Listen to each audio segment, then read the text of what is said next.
तो बच्चों आज हम अपने रेशियो की प्रैक्टिस करेंगे। सभी बच्चे ध्यान से समझेंगे। रेशियो के आपको 2 क्वेश्चन मिलने वाले हैं, मतलब एक क्वेश्चन मिलेगा, उसी के अंदर 2 पार्ट मिलेंगे। तो कोई इतना मुश्किल भी नहीं है, ईजी सा है। देखते हैं। सबसे पहले तो जब कोई भी रेशियो अगर आपके पेपर में पूछता है, इस चीज़ को आप ध्यान रखना। ऐसा क्वेश्चन मिलेगा जैसे क्वेश्चन नंबर 1 है, कह रहा होगा any2 निकालो। क्या निकालो? any2। तो अगर any2 है तो ज़्यादा पायलट मत बनना, तीनों के तीनों मत निकाल देना। समझ में आ गई बात? नहीं आई? अब कहता है जरूरी नहीं है पहला और दूसरा तीसरा निकाल लो, पहला तीसरा निकाल लो, जो भी कुछ है। सबसे पहले डेट इक्विटी रेशियो निकालो, वर्किंग कैपिटल टर्नओवर रेशियो निकालो, ROI निकालो। तो जिस भी रेशियो में आप कंफर्टेबल हो, आप क्या कर सकते हो, वही वाला रेशियो यूज कर सकते हो। अब डेट इक्विटी रेशियो का फॉर्मूला क्या होता है, जल्दी से बताओ सारे बच्चों को। तो जैसे आपने फॉर्मूला लिखा तो आप समझ लो वहीं पे नंबर तो तुम्हारे बन ही गए, क्योंकि भाई फॉर्मूले का भी एक नंबर है हमारे पास, या आधा नंबर मान लो। तो डेट डिवाइडेड बाय इक्विटी हो जाता है। तो अब यहाँ पर डेट क्या होता है, L+L, लॉन्ग टर्म डेट्स लेना होता है। और इक्विटी क्या होता है, मालिकों का पैसा। मालिकों का पैसा क्या होता है, शेयर होल्डर्स फंड। अब शेयर होल्डर्स फंड क्या होता है, share capital plus reserve and surplus. इतना कोई मुश्किल नहीं है, ठीक है। वर्किंग कैपिटल टर्नओवर रेशियो की बात करेंगे तो net sales divided by net working capital, ये टाइम्स में निकले। ROI क्या होता है, what is ROI, profit before interest and tax divide by capital employed into में 100। ठीक है, ऐसा कुछ चाहिए। तो पहले आप एक लिखो, फिर क्या करो, उसके नीचे लाइन छोड़ दो, फिर आप इन्फॉर्मेशन को यूज़ करना स्टार्ट करो। अब देखो, मुझे भी नहीं पता अब इन्फॉर्मेशन कैसे यूज़ करेंगे। इक्विटी शेयर कैपिटल दे रखा है 50, जनरल रिजर्व दे रखा है 5, SPL दे रखा है, बताओ SPL profit after interest and tax 15। तो मुझे तो ये फील आ रही है कि ये किसकी तरह काम करने वाला है, शेयर होल्डर्स फंड, क्योंकि शेयर कैपिटल और ये बन जाएगा रिजर्व एंड सरप्लस। तो 50 जमा का क्या हो जाएगा, 50 जमा 5 55 और जमा का 15। बोलो हाँ या ना? Yes sir. तो 50 जमा का 5 जमा का 15 जो भी कुछ रहेगा। 9% डिबेंचर, इसको अलग रख दो। डिबेंचर तो L+L का L में रोल प्ले करने वाले हैं। बोलो भाई, क्रेडिटर का कोई रोल नहीं, हटाओ। Land and building, equipments, debtor, cash, ये सब हमारे उसके लिए कैपिटल इम्प्लॉयड में काम आ जाएंगे। उसके अलावा अगर हम बात करते हैं sales for the year, sales हमारा इसके लिए काम आ जाए। Working capital turnover ratio, tax rate हमें दे रखा है। डिबेंचर कितने रुपए के थे, 20,000 रुपए के। बोलो बेटा। Yes sir. तो डिबेंचर 20,000 के हो गए, और 50 और कितना हो गया, 5 55 और 15 70। तो 20,000 डिवाइड बाय 70,000, ये क्या आ गया बच्चों, बताओ? Debt equity ratio, debt divided by equity. सीधी सी बात, कोई दिक्कत ही नहीं। पहला रेशियो हमारा कंप्लीट हो जाता है। इसके बाद वर्किंग कैपिटल, जो देखो इधर देखो, मेरी तरफ देखो, आपको जो रेशियो चाहिए ना, आपको उसी के इनपुट चाहिए। अब वर्किंग कैपिटल टर्नओवर रेशियो में क्या चाहिए आपको, net sales divide by net working capital. अब आपको नेट सेल तो क्वेश्चन ने डायरेक्टली दे दी। नेट सेल अगर आप क्वेश्चन में देखोगे तो ये डायरेक्टली आपको गिवन है। अभी तो नज़र पड़ी थी ये रही, सेल्स फॉर द ईयर कितने रुपए की सेल्स है, 1.5 लाख की। तो सेल्स तो डायरेक्टली गिवन है, चलो अच्छी बात हो गई। तो चलो एक तो मिला सर। अब चाहिए working capital. What is working capital, बताओ? Current assets minus. ऐसा नहीं है आपको नहीं आता, ऐसा नहीं है, ये गलत फहमी में मत रहना कि आपको नहीं आता। सब साइकोलॉजिकल है। आप सोचोगे नहीं आता तो नहीं आता, ऐसा थोड़ी है। वर्किंग कैपिटल क्या होती है, current assets minus current liability. अब करंट एसेट देखते हैं हम लोग, सारे बच्चे देखो ध्यान से इधर। सर क्रेडिटर्स तो हमें दिख गया है, क्रेडिटर्स तो क्या है, करंट लायबिलिटीज।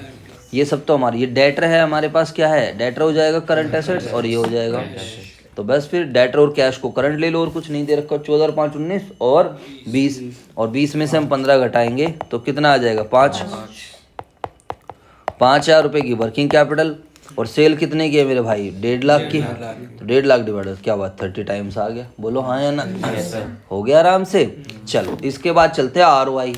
अब आधी दुनिया को तो ROI का फॉर्मूला ही नहीं पता होगा। भाई देखो, इस चैप्टर में फॉर्मूला नहीं पता तो फिर मैं भी कुछ नहीं कर सकता हूँ, सीधी सी बात ये है। ये कोई थियोरटिकल चैप्टर नहीं है, एनालिसिस चल रहा है। तो एनालिसिस का मतलब तो भाई एनालिसिस का मतलब तो कुछ चीज़ों का ध्यान रखना ही पड़ेगा। अब आप ये कह रहे हो सर मुझे गाड़ी चलानी है लेकिन मैं बार बार भूल जाता हूँ, ब्रेक कौन सा है, रेस कौन सी है, क्लच कौन सी है। तो भाई अब मैं इसका क्या इलाज बताऊँ आपको, ये बताओ। ऐसे तो कुछ नहीं होगा ना। आप ब्रेक दबाने के टाइम आप रेस दोगे तो हो गया काम फिर तो रिटर्न ऑन इन्वेस्टमेंट, हाँ थोड़ा ध्यान रख सकते हो कि हमने जो पैसा लगाया है उस पैसे को लगा के what the returns we are getting बनाना सिखाऊं तो रिटर्न ऑन इन्वेस्टमेंट क्या है, what the returns we are getting, जो हमने पैसा लगाया। और रिटर्न्स कौन सी लेनी होती है, विदाउट एनी जो है टैक्स या इंटरेस्ट टैक्स कुछ भी माइनस नहीं होनी चाहिए, क्योंकि रिटर्न्स तो आई है फिर हमने हो रहा है। तो इसलिए क्या लेते हैं हम, EBIT divide by capital employed. अब यहाँ पर सारी गेम किस चीज़ की है, ये दोनों चीज़ निकालना। EBIT कैसे निकलेगा, देखो कहीं पर मैंने कुछ देखा टैक्स रेट दे रखा है, कुछ प्रॉफिट दे रखा है कहीं पर, सर दे रखा है सर। ये रहा प्रॉफिट आफ्टर टैक्स, बहुत ही बढ़िया, अच्छी बात है। Profit after tax and interest कितने का दे रखा है, 15,000। तो सर यहाँ पर पहले आप एक पेज ऐड करो, ये मुझे सिस्टम इसका बहुत बढ़िया लगा। लो जी सर, तो बताओ हमने यहाँ पर एक पेज ऐड कर दिया है। तो profit after interest and tax बताना बेटा कितने रुपए का है, 15,000 का प्रॉफिट है, ठीक है। अब यानी कि इसमें टैक्स भी माइनस हो रखा है और क्या भी माइनस हो रखा है, interest. Profit after interest and tax जो भी कुछ लिखा हुआ है। अब आप इसमें क्या करोगे, फटाफट बताओ सारे बच्चे। इसमें हमें प्लस करना होता है। देखो सबसे पहले क्या होता है, जब हमारे पास profit before interest and tax होता है, माइनस क्या करते हैं हम, इंटरेस्ट। फिर हमें क्या मिलता है, जो भी निकलता है उसमें से हम क्या माइनस करते हैं, टैक्स। फिर वो जाकर क्या बनता है, प्रॉफिट आफ्टर टैक्स बनता है। तो पहले आप इसमें टैक्स ऐड कर दो पहले, क्योंकि अब हम रिवर्स जा रहे हैं, PBIT पे पहुंचना है, बोलो। Yes sir. अब ये वाला एलिमेंट आपको ध्यान रखना, टैक्स रेट कितने परसेंट है, 50%। वैसे तो मैं इसको डायरेक्टली भी समझा सकता हूँ, ये पेपर में आ जाता है ये वाला पॉइंट, ध्यान रखना। और ज़्यादातर बच्चे इसमें क्या करते हैं, गलती करते हैं। अब इसमें आप लोग क्या करोगे बताओ फटाफट, देखो सारे बच्चे, दिख रहा है नहीं दिख रहा है, तू इधर हो जा भाई, हैं। देखो आप क्या करोगे, लेट कर लोगे, let profit before tax is equal to X. अगर आप प्रॉफिट बिफोर टैक्स क्या मान लोगे, एक्स, तो बताओ अब क्या होगा। अगर प्रॉफिट बिफोर टैक्स आप एक्स मानते हो तो मेरे बच्चों टैक्स की रेट क्या है, बताओ। 50%। मैं चाहूँ तो इसको डायरेक्ट भी बता सकता था, बट हम डायरेक्ट नहीं कर रहे हैं क्योंकि आपको दिक्कत होगी। टैक्स रेट कितनी परसेंट है, 50%।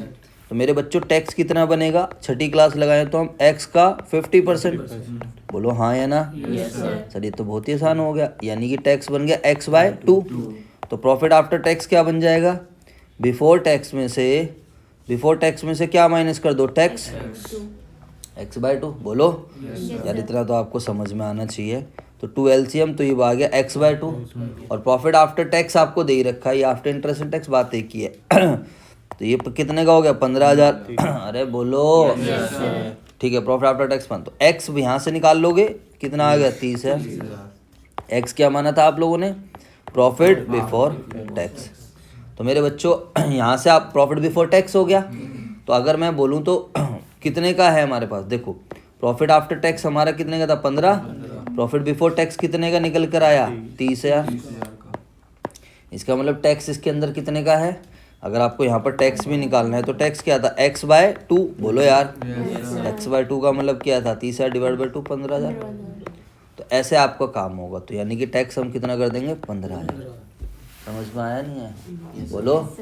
बाकी इसको अगर एक ही लाइन में निकालना होता तो मैं ऐसे कर सकता था, 15,000 क्या है, देखो अगर प्रॉफिट बिफोर टैक्स 100 का होता, प्रॉफिट बिफोर टैक्स कितने का होता, 100 का, तो टैक्स 50% है, कितने परसेंट है, 50। तो ये 50 के बराबर है। तो डिवाइड बाय क्या करते हैं इसको, 50, इंटू में 50, क्योंकि टैक्स की रेट भी क्या है, 50%। अब मान लीजिए टैक्स होता 60%, टैक्स कितना होता 60%, तो ये होता 40। फिर कैसे निकलता ये, फिर ये निकलता 15,000 डिवाइड बाय, ये किसके बराबर होता, 40 के, क्योंकि ये तो प्रॉफिट आफ्टर टैक्स इसको यूज कर रहा हूँ मैं। तो 40 से डिवाइड करते हो, इंटू 60 से करते हैं। ये डायरेक्ट वाला तरीका होता है। आई बात समझ। अगर तुम्हें ये सिद्धि नहीं पा, बट ये ज़्यादा अच्छा है, इसमें तुम्हारी गलती नहीं होगी, ठीक है मेरे बच्चों। PBT पे पहुंच गए, अरे बोलो। अब PBT पे पहुंच गए, अब इसमें क्या प्लस कर दो, इंटरेस्ट। और इंटरेस्ट कितने रुपए का है, निकालना पड़ेगा, 20,000 रुपये का 9%। तो 20,000 का 9% कितना आएगा, 1,800 रुपये। तो 31,800। This is profit before interest and, चलो थैंक गॉड कुछ तो निकला। भगवान की दुआ से ROI हम निकालने जा रहे थे तो कुछ तो निकला। तो हार नहीं माननी है आप लोगों को वहाँ पर। आप हार मान जाओगे तो फिर वहीं होगी, कोई तुम्हारी हेल्प नहीं करने वाला, तुम्हें खुद ही करना है। फॉर्मूला लिखो, थोड़ा दिमाग लगाओ, और जिद भी नहीं पकड़नी है कि नहीं मैं तो इसका आंसर निकाल के अगला क्वेश्चन करूँगा, चाहे सारे क्वेश्चन ना करके जाऊँ। ऐसी जिद नहीं पकड़नी है। जिसको जितना टाइम देना था उतना टाइम दे दिया, नहीं हो रहा तो काटना मत, उसको ध्यान रखना। माइंड ही सारे उल्टे काम कराए, काट दूँ, गुस्सा आएगा, ये आंसर नहीं आ रहा, दिमाग का मैं करूँगा ही नहीं, पेपर अगली बार दोबारा दूंगा, ये है वो है, ऐसा कुछ नहीं हो। फॉर्मूला लिख दिया, EBIT डिवाइडेड बाय क्या आ जाएगा, कैपिटल इम्प्लॉयमेंट। 2-4 लाइन छोड़ी, मेहनत करी, नहीं हो रहा, अगले पे चले गए, लास्ट में देखूंगा भाई। समझ में आई। EBIT कितने का आया, profit before interest and tax, अभी निकाला हम लोगों ने, ये 31,800। अब what is capital employed? Capital employed क्या होता है? बिजनेस में लगा हुआ कुल पैसा लॉन्ग टर्म के लिए। बोलो हाँ है ना? अब इसकी दो अप्रोचेज थी, या तो एसेट साइड अप्रोच या फिर लायबिलिटी। सब आप लोगों को समझा रखा है, नहीं तो फॉर्मूला अपने सामने रख लो, फॉर्मूले की लिस्ट। अब आपको इन्फॉर्मेशन पे देखना है कि इन्फॉर्मेशन हमें कौन सी गिवन है। लायबिलिटी साइड अप्रोच से लोगे डेट प्लस इक्विटी ले लो, तो लायबिलिटी साइड अप्रोच से पता चल ही रही है डेट कितने का है हमारे पास, 20 का है। इक्विटी ये सारे के सारे हैं ही 70,000 रुपये के, तो 90,000 ले लो। बोलो। और अगर आप इस वाली अप्रोच से लोगे तो ये रहा लैंड एंड बिल्डिंग 65, और ये आ गया फिक्स एसेट हो जाएगी प्लस वर्किंग कैपिटल। किसी भी अप्रोच से ले लो। अगर आप एसेट साइड अप्रोच से लोगे तो क्या होता है? फिक्स एसेट्स जिसमें टेंजिबल इंटेंजिबल सब आ जाती है, प्लस में वर्किंग कैपिटल। बोलो यार।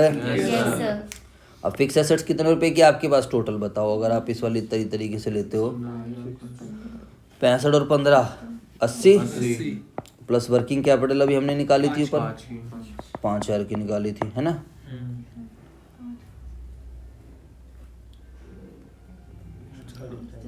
और कुछ तो नहीं है ना हमारे पास, ठीक है। उसके अलावा अगर हम यहाँ से चलते हैं इससे, डेट प्लस इक्विटी, डेट्स कितने के हैं हमारे पास? 20,000 रुपये के। बोलो। और इक्विटी कितने की है? 50 50 और 5 55 55 और 15 70। तो कितने का बन गया भाई ये?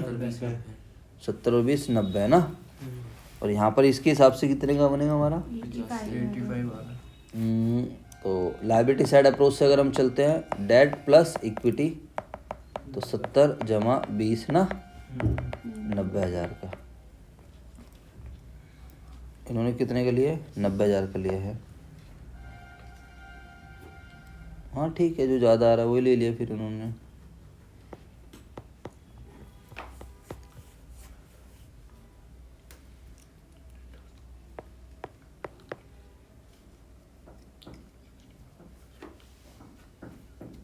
ठीक है, कोई बात नहीं, है ना? अब अगर भाई दोनों से सेम नहीं आ रहा तो कोई इश्यू नहीं है, जो आपका ज़्यादा आ रहा है वही वाले ले लो फिर आप लोग भी। या हो सकता है कोई पूरी डिटेल ना दे रखी हो, है ना? लैंड एंड बिल्डिंग भाई 65 और 5 70 80 और वर्किंग कैपिटल कितनी निकल कर आई थी? 5,000 की।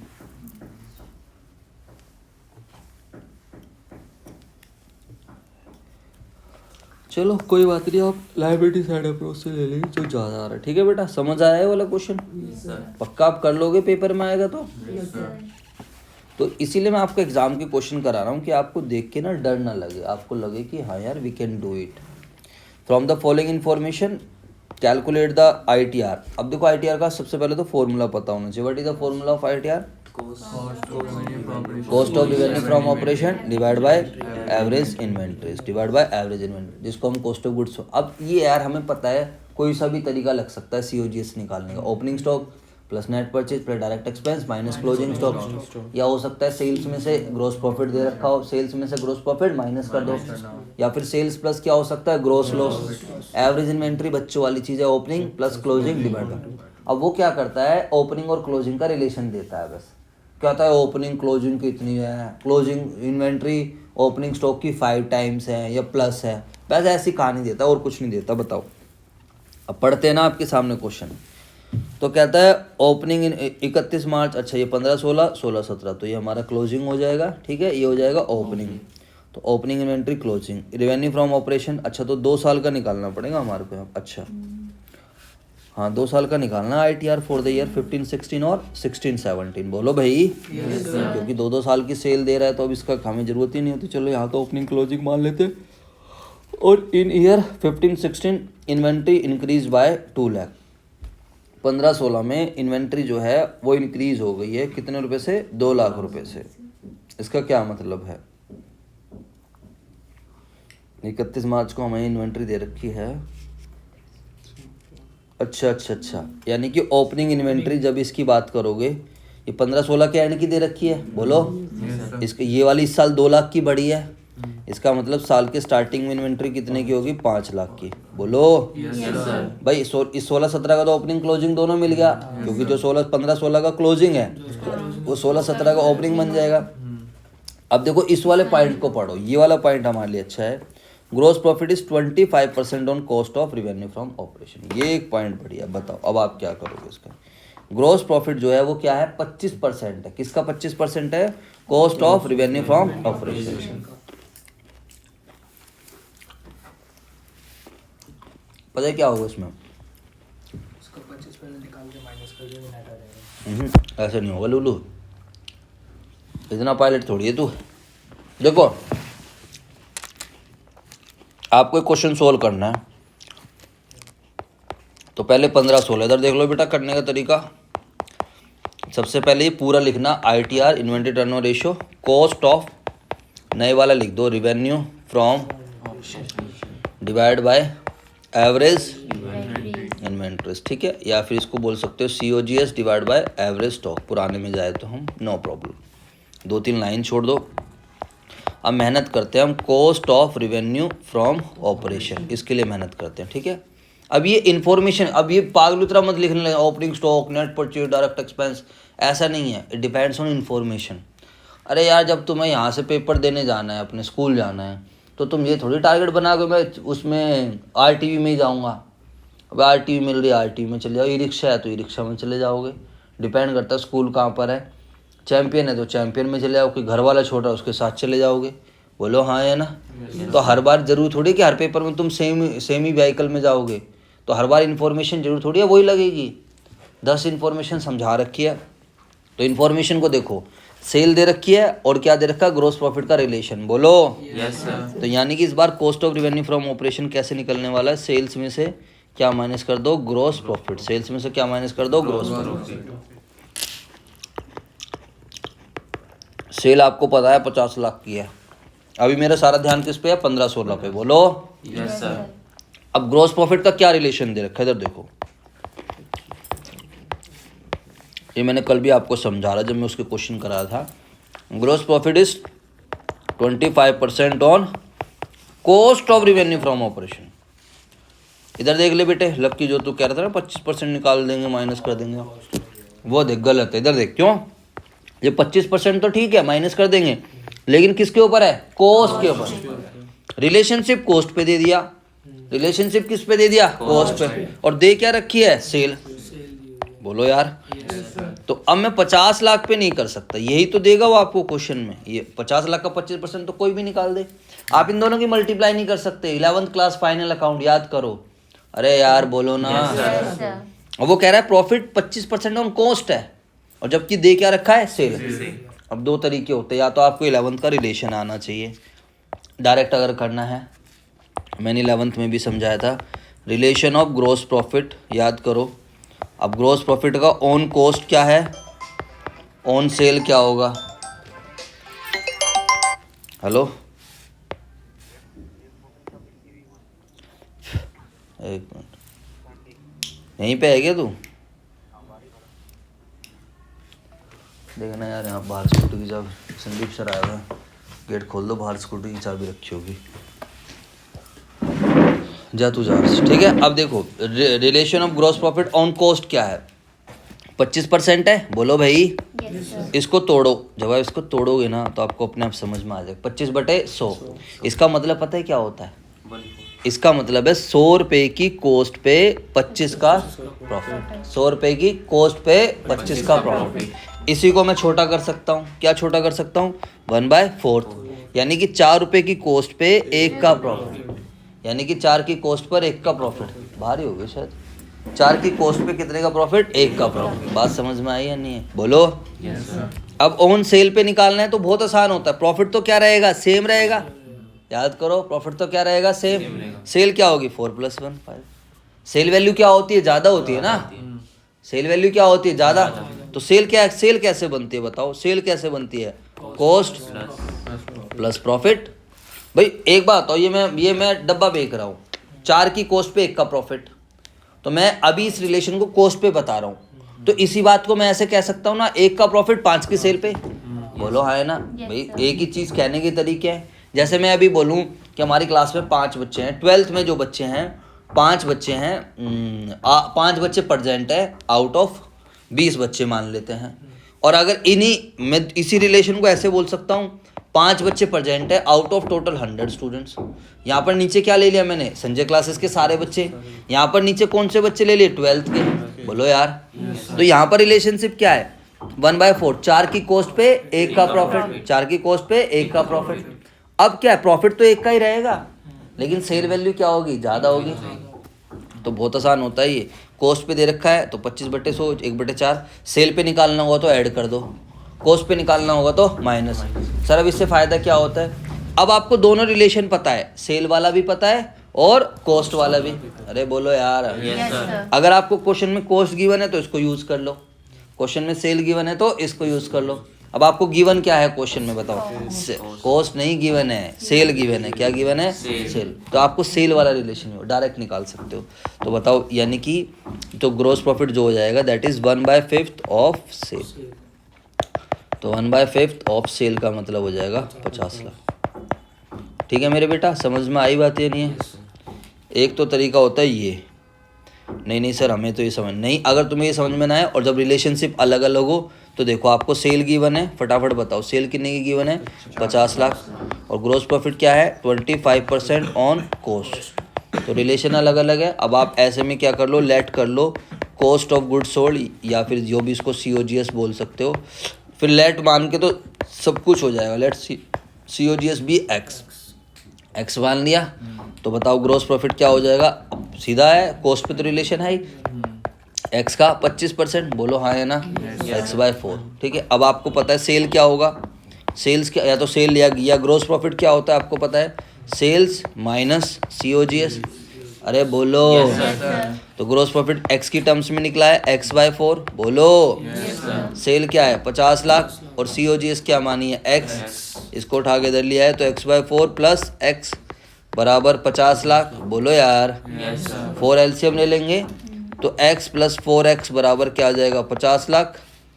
तो कितना आ जाएगा, 5x/4 बराबर 50 लाख, 5 दाई 50, x बराबर 40 लाख। x क्या माना था हमने, कॉस्ट ऑफ गुड्स सोल्ड। समझ आया। अब कॉस्ट ऑफ गुड्स सोल्ड मिल गया, आपका ग्रॉस प्रॉफिट क्या हो गया, x/4। बोलो भाई। तो ग्रॉस प्रॉफिट था x/4, यानी कि कितना आया, 40 lakh divided by 40 lakh divided by क्या आएगा बताओ, 4। कितना आ जाएगा, 10 लाख आ जाएगा। बोलो हाँ या ना। 40 लाख डिवाइडेड बाय 4 कितना आ जाएगा, 10 लाख। तो क्लियर हो जाती है बातें। बोलो। तो भी बताओ ग्रॉस प्रॉफिट इतना लंबा करके भी कितने का निकला, 10 लाख का निकला। और यहाँ पर भी हमने एक लाइन में भी ग्रॉस प्रॉफिट कितने निकाल दिए, 10 लाख। जैसे आपको ग्रॉस प्रॉफिट मिल जाता है तो COGS तो मिल गया। बोलो हाँ या ना। तो ये चैप्टर ऐसे हैं जो थोड़े क्या मांगते हैं बेटा, प्रैक्टिस मांगते हैं। तो COGS मिल जाता है आपको 40 लाख का, इसको यहाँ पर डाल दीजिए। अब क्या चाहिए आपको, एवरेज इन्वेंट्रीज। अब एवरेज इन्वेंट्री का क्या होता है बताओ, what is average inventory, opening inventory plus closing inventories divided by 2। Opening कितने की हमारे पास बताओ, क्वेश्चन ने खुद बोला है? फिर इन द ईयर 2015 क्वेश्चन कह रहा है, ये देखो यहाँ पर सारे बच्चे कह रहा है 15-16 में इन्वेंट्रीज इंक्रीज बाय 2 लाख। जानबूझ के डायरेक्ट नहीं दे रहा ओपनिंग, डायरेक्ट देता मजा आता है। कह रहा बच्चे की देख लूँ, क्योंकि एग्जाम में वो 3 घंटे में चेक करना है माइंड कितना काम कर रहा है कितना नहीं। तो कह रहा है इन्वेंट्री 2 लाख से इंक्रीज हुई है, इसका मतलब ओपनिंग कितने की होगी, 5 लाख। इसका मतलब ओपनिंग कितने की होगी, 5 लाख। क्योंकि अगर कोई क्लोजिंग 7 लाख है और ये 2 लाख से इंक्रीज हो रही है, ऑब्वियस सी बात है ओपनिंग कितनी होगी, 5 लाख। तो ये तो कोई बड़ी बात नहीं थी। खैर, तो अगर हम एवरेज की बात करते हैं तो 5 लाख जमा का 7 lakh divide by 2, 12 lakh divide by 2 यानी कि 6 लाख। अरे बोलो यार। तो आ गया रेशियोज बस, 40 डिवाइड बाय 6, इसको कट पिट करके 6 × 36 बचे 4, 6 × 36, 6 × 36। समझ में आ गई बात, हो गया क्वेश्चन। अब अगला जो सेकंड पार्ट है, जो 16-17 का खुद कर लोगे। चलो सर ठीक है, 2 क्वेश्चन हमारे यहाँ पर हो जाते हैं।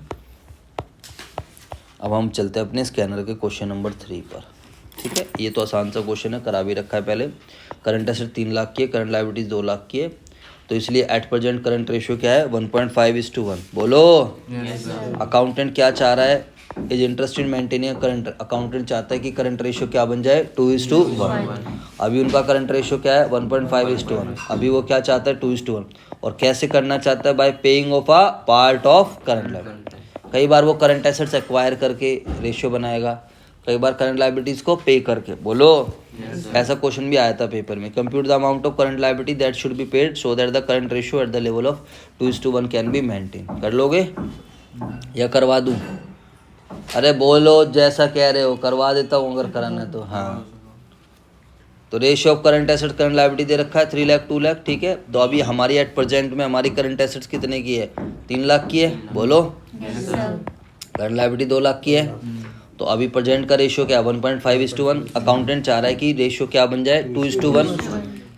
तो वो चाहता है कि मैं करंट लायबिलिटी पे करूँ, तो लेट कर लो, let current liabilities paid rupees X. Let current liabilities हम कितने की पे करते हैं? एक्स।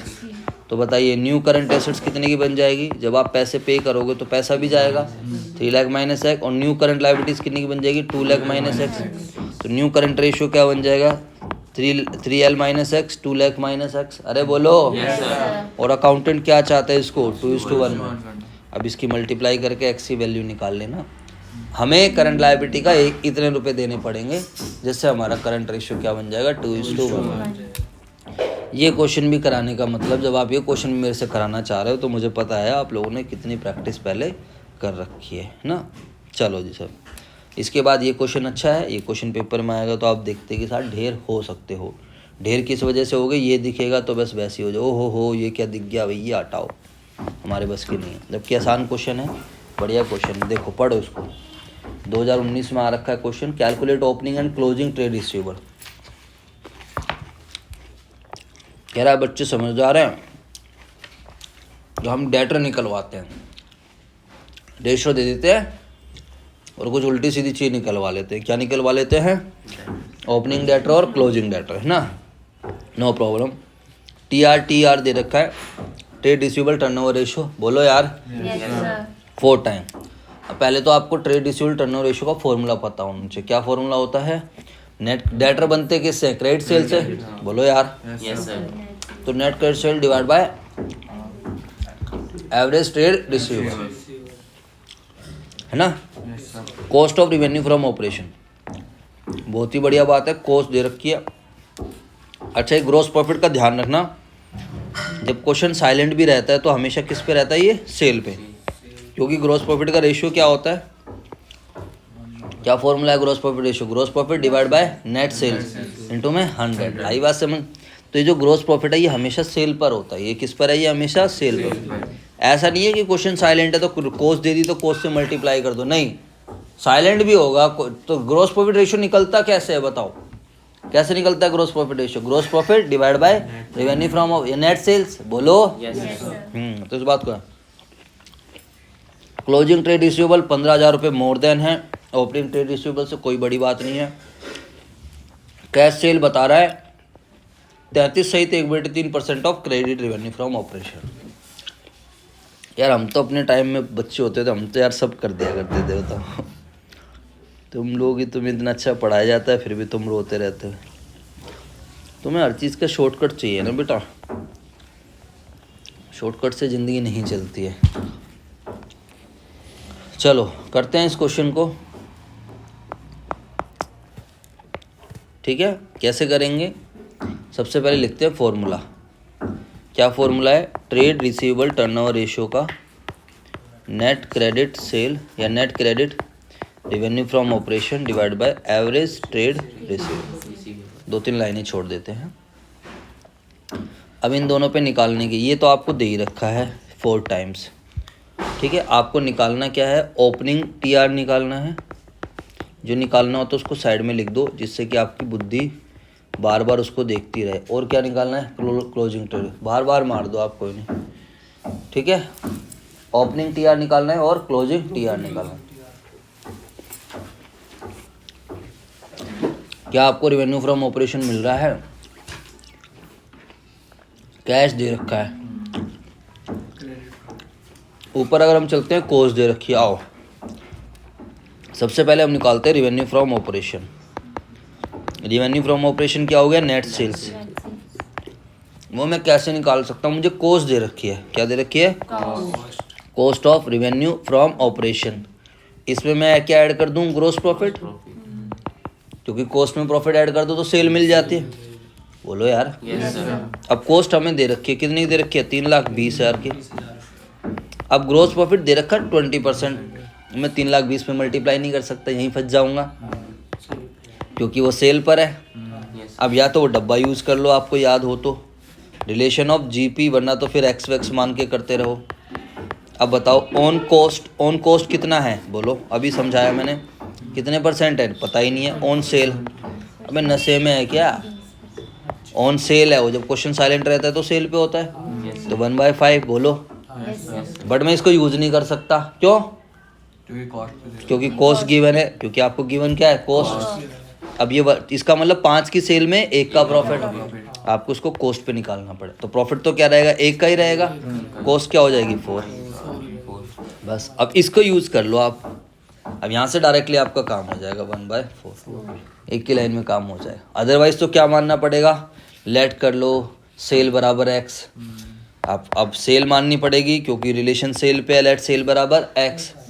तो जीपी क्या हो जाएगा? एक्स इंटू में 20%, क्योंकि डायरेक्टली 20% गिवन आ रहा है। बोलो, यस सर। इतना टाइम नहीं लगता, खैर इसमें भी एक्स माइनस। तो फिर कॉस्ट कैसे निकलेगी बताओ? कॉस्ट कैसे निकलेगी? सेल्स में से जीपी माइनस कर दो, एक्स माइनस x/5, 4x/5। और कॉस्ट कितने की गिवन है? 3,20,000। तो यहाँ से 4 अट्ठे 32, एक्स बराबर क्या आ जाएगा? 40, 4 लाख रुपए। अरे बोलो यस सर। सर, एक्स तो सेल है, एक्स तो सेल है, हमें क्या चाहिए? प्रॉफिट। तो प्रॉफिट क्या हो जाएगा? जीपी क्या हो जाएगा? 4 लाख इंटू में x/5, ये रहा ना जीपी, आ गया 80,000। यहाँ पर भी क्या आ रहा है? 80,000। बोलो, यस समझ आया? तो 4 लाख रुपए की मिल गई रिवेन्यू फ्रॉम ऑपरेशन। चलो सर, कुछ तो मिला, लेकिन ये नहीं चाहिए, क्रेडिट सेल चाहिए। अब आगे पढ़ो। रिवेन्यू फ्रॉम ऑपरेशन मिलने के बाद कैश रिवेन्यू फ्रॉम ऑपरेशन क्या है? सॉरी, क्लोजिंग ट्रेड, इसको छोड़ दो, ग्रोस प्रॉफिट हो गया है। Cash revenue from operation being 33.13% of credit revenue from operation. लो जी लो, ये भी सिरदर्दी है, डायरेक्ट नहीं दे रहा। तो बताओ टोटल सेल किसके बराबर होती है? फटाफट बताओ। अरे बोलो यार, कैश सेल जमा। Credit sale.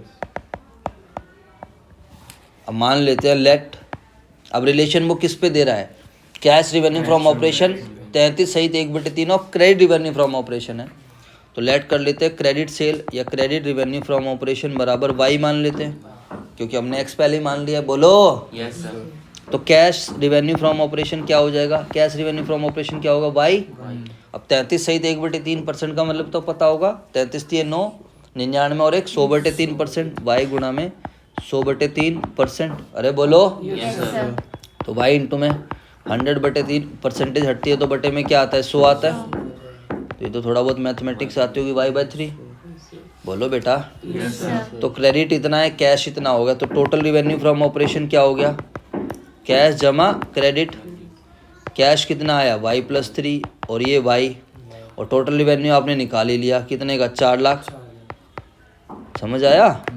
तो 4 लाख बराबर क्या हो जाएगा बच्चों? बताओ, 3 ये आ जाएगा, 4y, 4 से आ जाएगा 1 लाख, तो y इजिकल टू आ जाएगा 3 लाख। और y क्या माना था आप लोगों ने? बताओ, क्रेडिट रिवेन्यू फ्रॉम ऑपरेशन। और हमें चाहिए ही क्या होता है? Credit revenue from operation. चलो जी सर जी, कुछ तो निकला, समझ आया? Yes sir. कुछ तो निकला, कुछ तो मजा आया। अब क्या कहता है इसके अलावा? बस हाँ, एक बात और कह रहा है, closing trade receivable were 15,000 more than the opening trade receivable. अब भाई यहाँ पे जेड मान लो, कोई दिक्कत नहीं है। कह रहा है क्लोजिंग जो है वो ओपनिंग से कितने ज़्यादा है?